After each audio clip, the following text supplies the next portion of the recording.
Hi, Kaylene and Paul. It's such a pleasure to have the both of you here on Plus Discuss. And I was wondering, just to start us off, could both of you talk a little bit about how your experience has been with Devil's Cherry so far? Has the journey been quite smooth sailing or quite bumpy? And also, when and how did the entire piece begin? It feels like a very long birth. and we're still gestating this thing. I think Natalie had approached us several years ago when she was appointed artistic director. And I think it was supposed to be in 2021. And because of the pandemic, it was pushed back to this year. And so we started thinking about it for a while now. So that's why, it's been with us and sort of lived alongside us for this time. It's the Devil's Cherry has actually seen a kind of we started exploring what we wanted to work with or ideas around it in a film that we made during the pandemic called Double Life. And it was commissioned by Cake Theatre and Natalie as part of the Life in the Cloud series. So in that film, it's about 7 minutes long. It's about a couple stuck in the pandemic and during lockdown and them dreaming of escape and the kind of surreal experience that happens when you're sort of trapped in this house for a long period of time and the dreams of escape that you have. And so in many ways, Devil's Cherry is a continuation of that. It's about what happened after the couple escaped, because in the film, they dream about going to Perth, where the skies are blue and there are kangaroos hopping about everywhere. One way of answering the question of whether or not this show has been a long time coming is that it started in 2014 when we moved from Singapore to Australia. We had made a lot of theatre in Singapore that reflected on our lives in Singapore. And it took us quite a long time to find a way into reflecting on our lives in Australia. And when we were invited to create this show, it seemed like an interesting opportunity to do that. We had by then a variety of different kinds of experiences of this large and complicated and in many ways very strange country under our belts. And some of them had been by visiting very striking landscapes, like one in Western Australia, quite a popular tourist attraction called the Pinnacles Desert, which is a really weird environment, kind of like a moonscape with all these tall, pointy rock formations. It's a sacred site for Indigenous people, but it's also just a couple of hours drive outside of Perth. So a lot of visitors who go to Perth go to the Pinnacles. So we began to think about a show that involved a variety of different characters coming together in this strange and complicated location. And then the pandemic hit, and as people may be aware, Australia in general has been one of the most locked down countries in the world. And within Australia, Melbourne, where we are, has been the most locked down city. And we simply were unable to get back to Western Australia to do our research. So we increasingly set about rethinking the show so that it would happen in other kinds of environments that we had greater familiarity with based on where we live, and experiences that we've had based on where we live. So the long, slow gestation of the show has in part been about just kind of reorienting ourselves as theatre makers towards what we know, I suppose, and finding ways of unknowing what we know or thinking anew or differently about what we thought we knew. so that we can present it to the audience with a degree of curiosity and circumspection. There were so many things in there, but maybe I'm just going to pick up on this notion of the reorientations. Could you share a bit about how you have found yourselves reorienting as theatre makers, performance makers, shifting from Singapore to Melbourne, Australia, and then also the shift or the reorienting that happened during the pandemic, and how that has threaded through some of the explorations that you've had in Devil's Cherry? Well, we moved to Australia because Paul got a job at the university. So, so I think for us at that point, making theatre was not a priority. It was about settling down because we have two young children at that point. And it was about just, making sure everything was okay, that we had a home. And it was the day-to-day management of that. So in terms of practice, I did not do any theatre for some time. And then I started writing again, maybe around 2018 or so.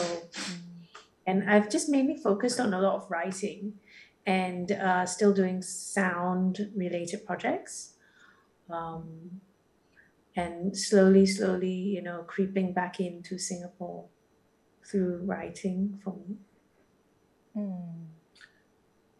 I was going to say the opposite, which is that although we relocated from Singapore to Australia, I don't feel that we ever really simply left Singapore, stopped doing things there or thinking about that place, and simply took up in Australia and started doing things here and thinking about this place.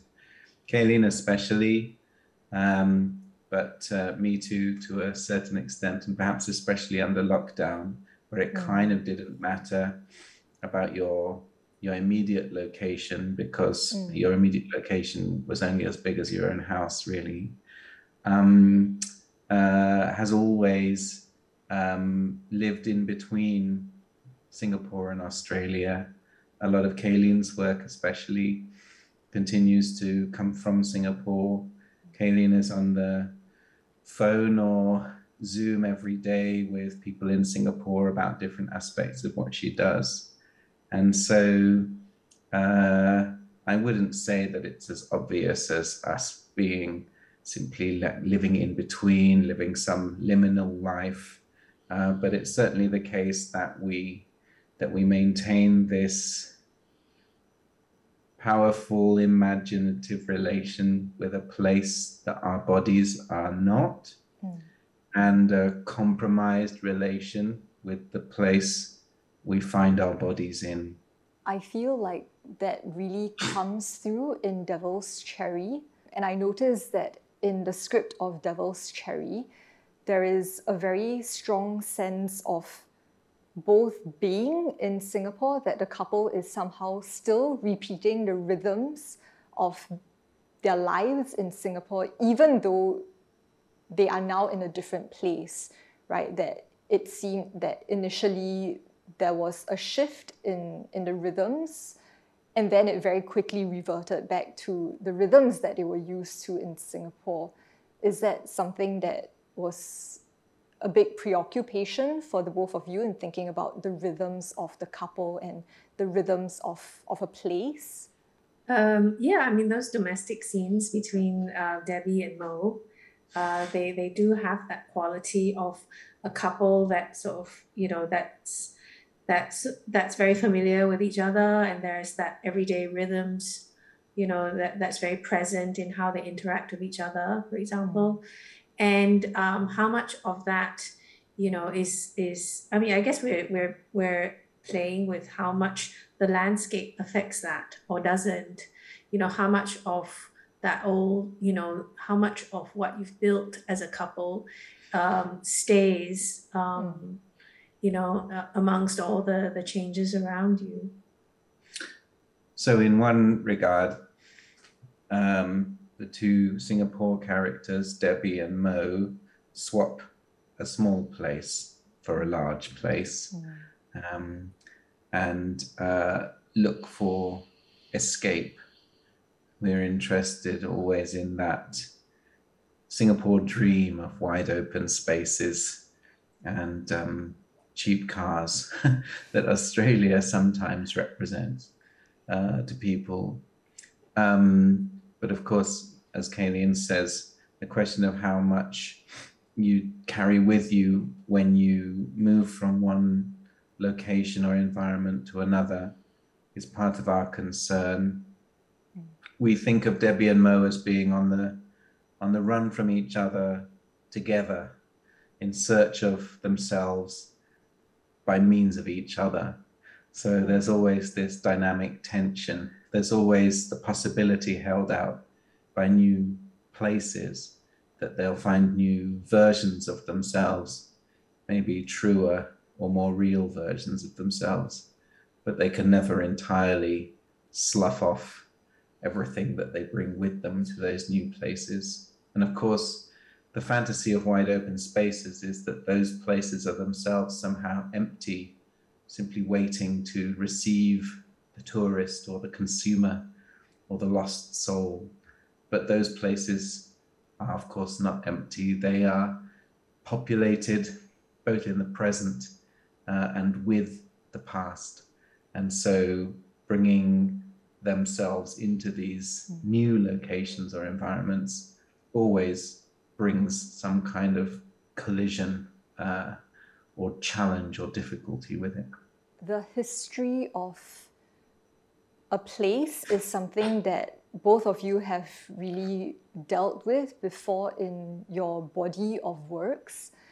And I noticed that in the prologue, there's also, in a way, an acknowledgement of country.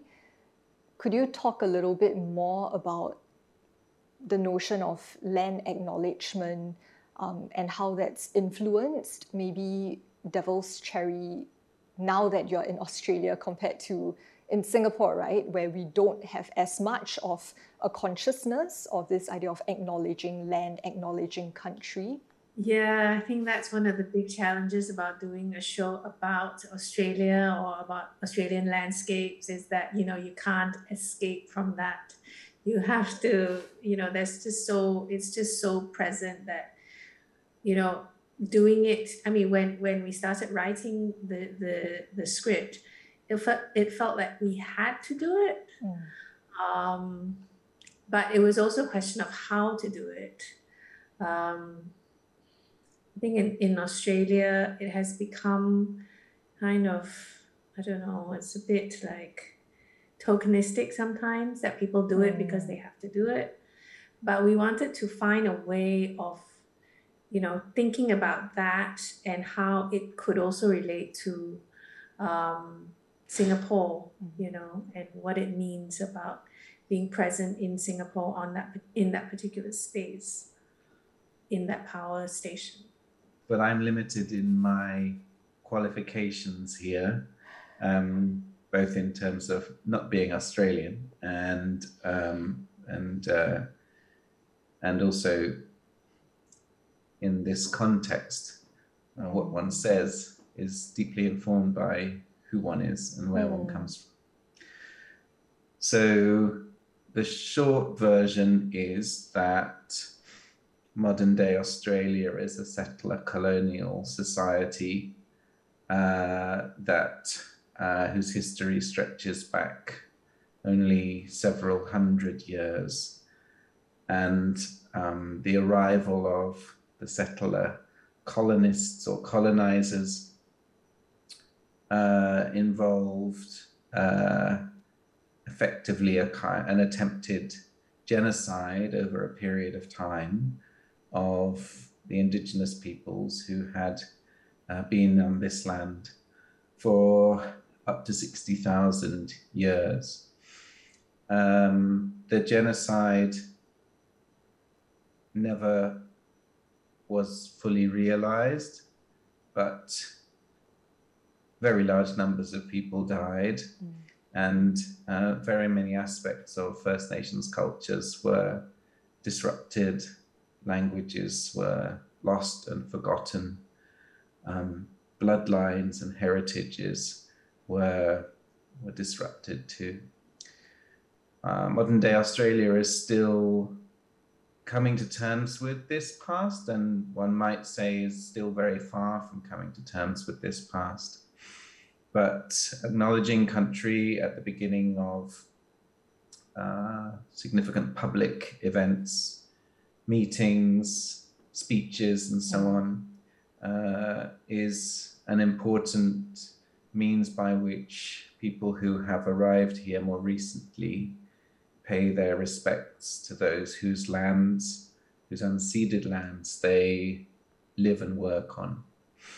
There are a variety of different ways of performing an acknowledgement of country, and different institutions or settings have different forms of speech for it. It's ritualistic in a way, in that its specific function is to be repeated and to keep in mind and pay due respect and seriousness to the situation. Any Australian artwork that deals specifically with the question of land and heritage and history and memory can't disregard this traumatic past, or what it means to revisit it or recover it in the present. Now, we didn't set out to create a work that specifically dealt with that particular aspect of Australia's history, but nevertheless, we wanted to find ways to acknowledge it, and also to ask what it really means to acknowledge. As Kaylene said, sometimes an acknowledgement of country can feel a little bit pro forma or insincere, although I think that's not really how people think about it. So we wanted to find ways to really acknowledge, although I have to say that the version of the script you've been reading is a bit different from the current version of the script, and actually we have changed that quite a bit in a way to recognize that this is a history that's not well known outside of Australia, and that to acknowledge country simply in the sense of recognizing place in Australia, but in a different place, like in Singapore, actually involves essentially explaining more details about that place than it does simply performing a ritualistic acknowledgement. What I'm hearing, and also what I observed while I was in Melbourne, was that land acknowledgement is something that is deeply important to the people of Australia. So recognizing that, and also recognizing that Devil's Cherry is actually going to be staged in Singapore rather than in Australia, what were some of the strategies or approaches you took to reinterpret this ritual for the Singaporean audience? Yeah, we don't have an answer for that. You can have a go. No, we're working. I mean, I think that has been the most tricky part, actually. One of the most tricky parts of the show, in that we're still trying to figure it out. And I mean, one of the challenges is that we are writing it in Australia, but it's going to be performed in Singapore for a Singapore audience. So how much of it, how much explaining do we need to do? And how, to what extent do we have to do it? And are we, do we have the right to do it? I don't know. I think that's what we are struggling with at the moment. But I mean, Paul's been working on that section, so he can share a bit more about his struggles. I can say a bit more about that, but we're still in the middle of it, so we might not get a very interesting answer out of us. Well, I mean, logically you would, because we're in the middle of it, but actually we're struggling. I mean, one thing we were very conscious of throughout the creation process is we wanted to focus on this couple, right? But at the same time, how do we voice, what is the voice of Australia in it? And so at the moment we are thinking of including a voice of a DJ who is Australian and possibly Indigenous, to sort of balance things out a little bit. So that's where we are at the moment with that. Yeah, I mean, another way of putting it is that one of the basic challenges of telling any story, but perhaps especially a story of a country where you live but you're not from, is to tell part of it rather than try to tell it all. In a place where to tell part of the story is always to risk doing a certain kind of disservice, if not violence, to those whose stories you leave out. Simultaneously, there are limits to what kinds of stories you can tell on whose behalf and in what sorts of words. So finding the way through to recognize the complexity of this place, of the many different experiences and stories that have happened here, including the story of country itself, of land, in a way that is fair and equitable and artistically interesting, and honest and reflective of our own experience, is a central challenge. Adding to that, the fact that we tell this story to an audience in another country, and tell a story that we also want the audience in that other country, Singapore, to resonate with, to recognize. It's a bit of a complicated balancing act. And as you speak to us right now, and we're working on the next draft of the script, that's what we're trying to achieve. Were there plans or considerations to work with Australian collaborators to make it a kind of Australia-Singapore collaboration? Or did it feel like you were more interested in thinking about your experience of Australia so that Singaporeans are seeing Australia through both of your lenses? We are working with a couple of Australian artists. We're working with Raina Peterson, who is a dancer, and Darius Kedros, who is an Australian English sound designer. So that we are working with Australians. And I think in the inception of the piece, and the difficulties of creation when it was commissioned, I think we were thinking of it more as a piece that was made for Singapore. Thinking about it as a Singapore production. So which is why, it's more Singapore heavy in terms of the creatives.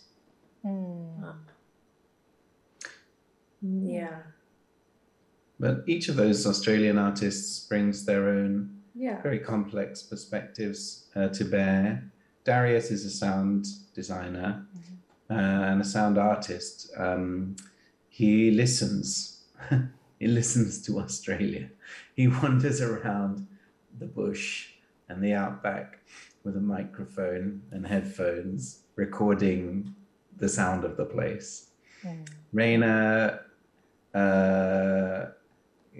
has quite a complex personal background.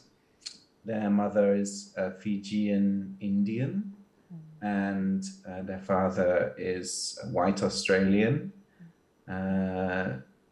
They grew up in a regional part of the state of Victoria, and their original dance practice was in the traditional South Indian dance form of Mohiniyattam.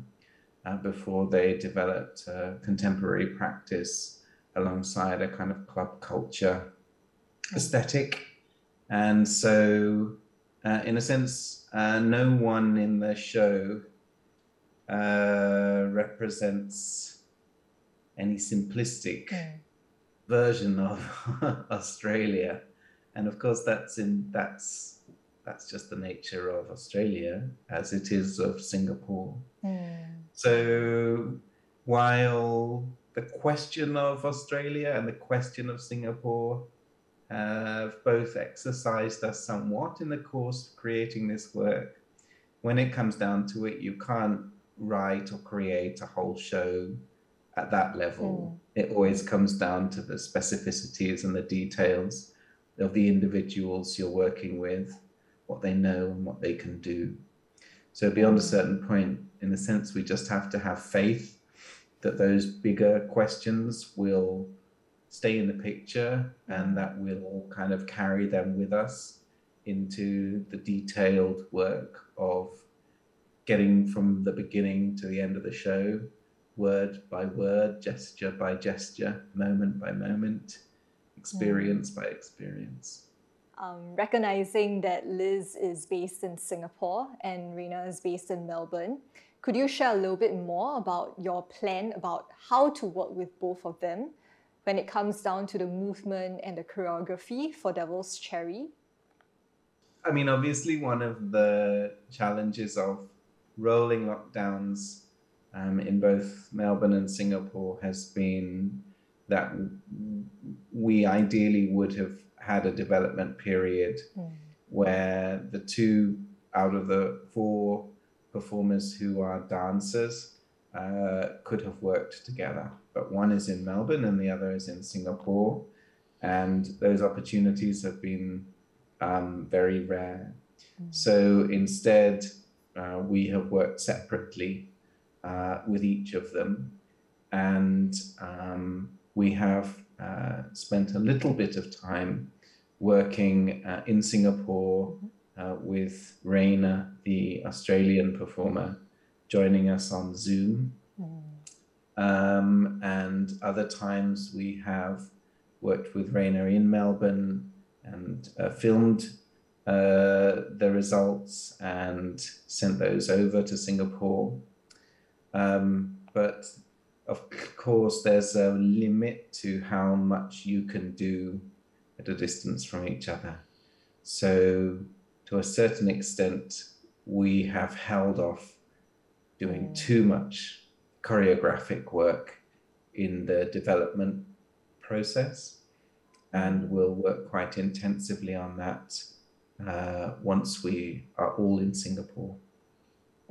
Yeah, so we are spending a few days with just the 2 dancers, hoping to develop some sort of physical vocabulary, that is off the place and, something that belongs to their characters. Could you talk a little bit about your process in terms of the decision to include song as part of the writing and how you're working with the musician on that? We've always used a lot of music in our shows. We've worked with a range of different live musicians, and in other shows we've worked extensively with pre-recorded music, which we've really kind of put at the center of the work in some ways.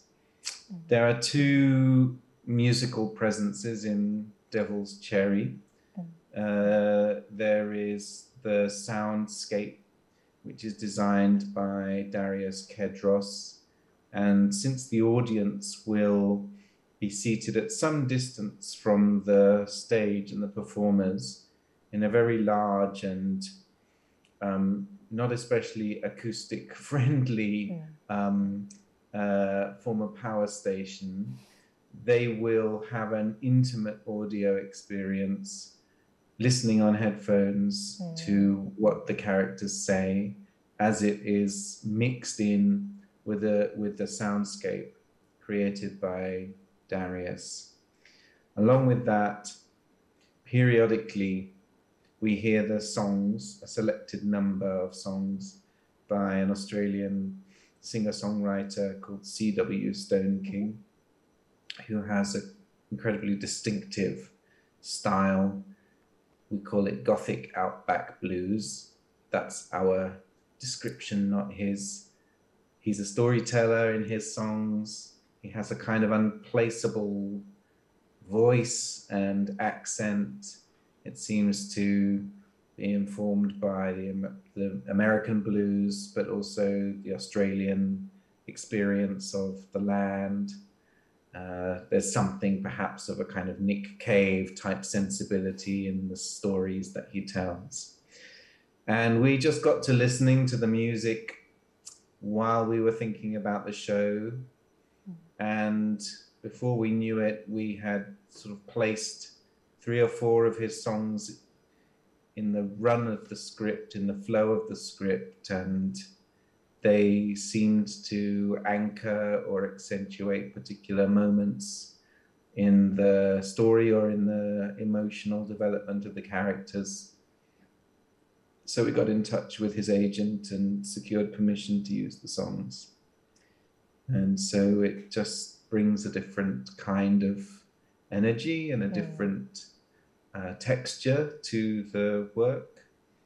And once we had that, then we started thinking about a DJ character, a character who introduces these songs on the radio, a character who Debbie, played by Neo Sui Lin, becomes increasingly invested in and begins to feel herself to be in conversation with.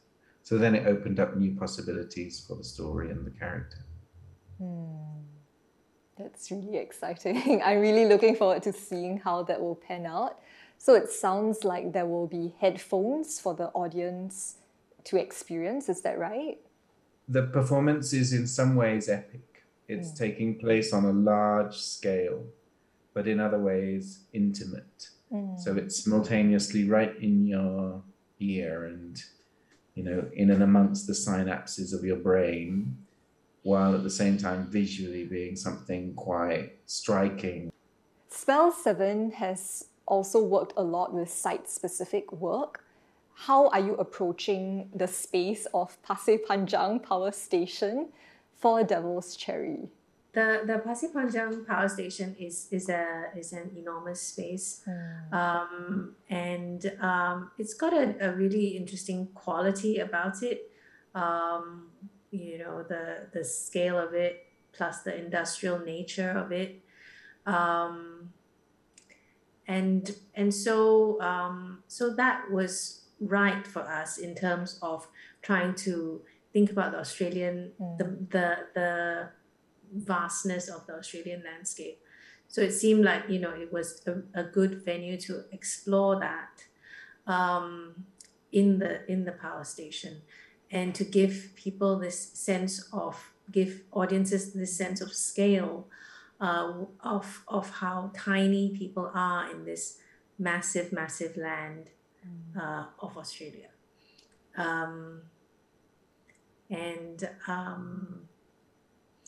I mean, in terms of the site specificity of the station, I won't say that we are going into the history of it, but there are some connections about the industrial nature of the site and where the two characters, Debbie and Mo, find themselves, you know, in this sort of semi-industrial park that has some elements of nature in.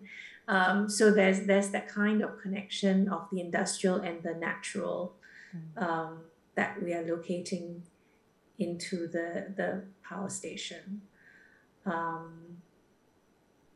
Yeah, we became quite fascinated by this park, which is just outside the centre of Melbourne, called Westgate Park. If you go to it, it could have been there for thousands of years, or it could have been there since the 1980s, which is in fact the case. It's a place of natural beauty. It has lakes. So although the show is not set in any very specific place, we've become quite fascinated by this park, which is just outside the center of Melbourne. And you can go there. It's a place of natural beauty. There's lakes, there's birds and ducks and other animals. There's all kinds of trees. It feels a bit like, you know, the wider Australian bush beyond the city limits. One of the distinctive things about it is that it was basically built as a place from which to admire a bridge, a massive feat of infrastructure, not unlike the Benjamin Sheares Bridge in Singapore.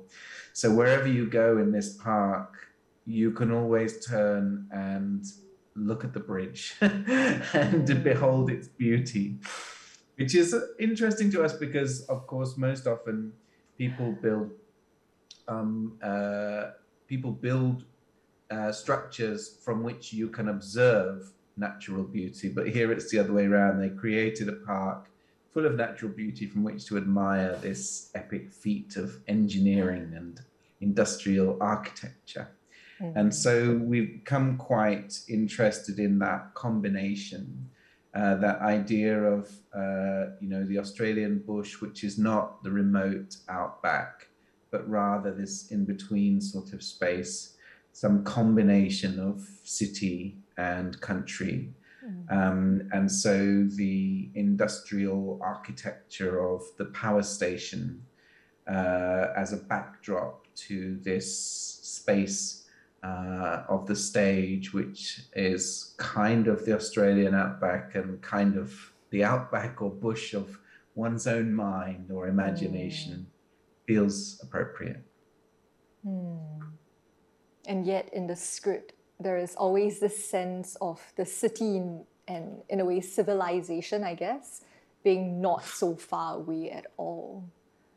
Yeah, that's it. That's important to us, apart from anything else, because we live in the city. The further away we set a show, the less we know about what really goes on there.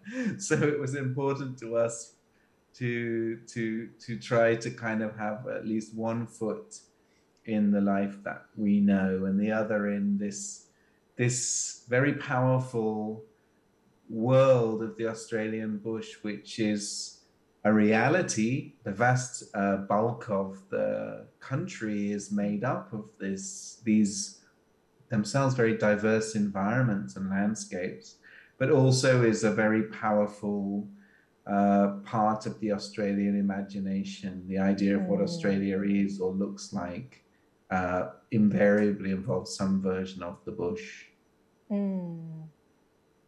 Yeah, I'm going to jump to a slight tangent here. You mentioned some of the struggles that you have been having with the piece, right, in terms of how to handle or how you'd like to approach the acknowledgement of country. And I'm also hearing the struggle of working with performers in 2 different locations, right? I'm curious about what has been some of the pleasures for you in working on Devil's Cherry. Maybe, Paul, would you like to start? It's the first time that Kaylene and I have collaborated on something in quite a long time. Although whether or not that's a pleasure, I'm not sure that Kaylene would agree. But I haven't said anything. I know, that's why I'm going first. I'm setting myself up for a fall here. But actually, when you live together, you have a family together, and then you have an opportunity to create and collaborate on a performance, then of course it's a different mode of relating. You have an opportunity to have different kinds of conversations, to learn new things together about the world. And that's been a pleasure for me.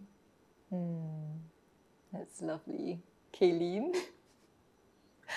I think one of the I think it's like, you know, pain plus pleasure. I think having this luxury of time has been a bit of that, you know, pain and pleasure. You know, this long gestation, you know, and having the opportunity to sit on something for some time and really let it steep.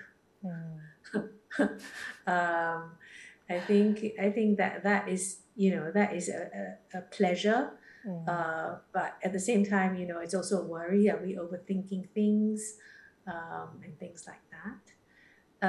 I think, yeah, and so I think with that, the pleasure of time to write, I think that is nice. Giving your characters time to develop as well, and to be inspired by the performance that we're working with. Yeah, I think that's a pleasure, because we don't feel like, we haven't felt like we've been rushed for time, but it's coming. We can feel that. It might be worth adding that actually this show is a bit different from any show that we've made before.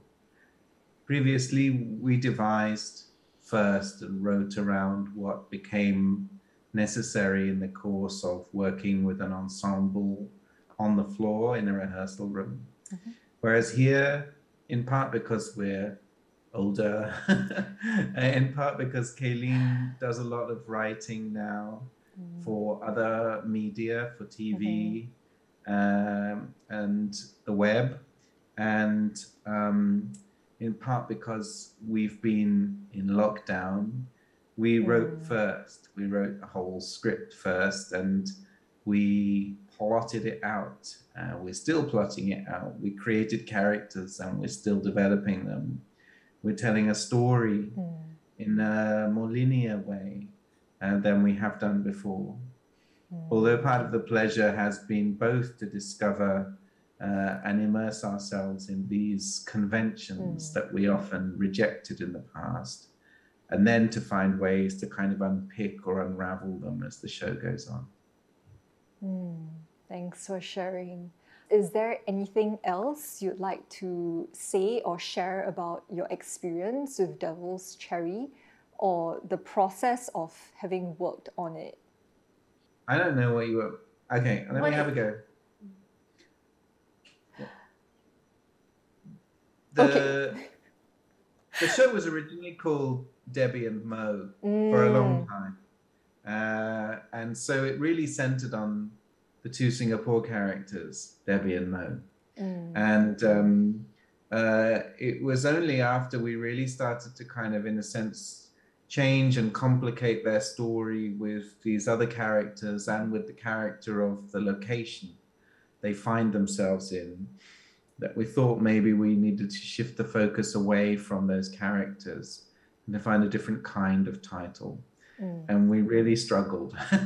And but in the middle of the show, a poisonous plant features.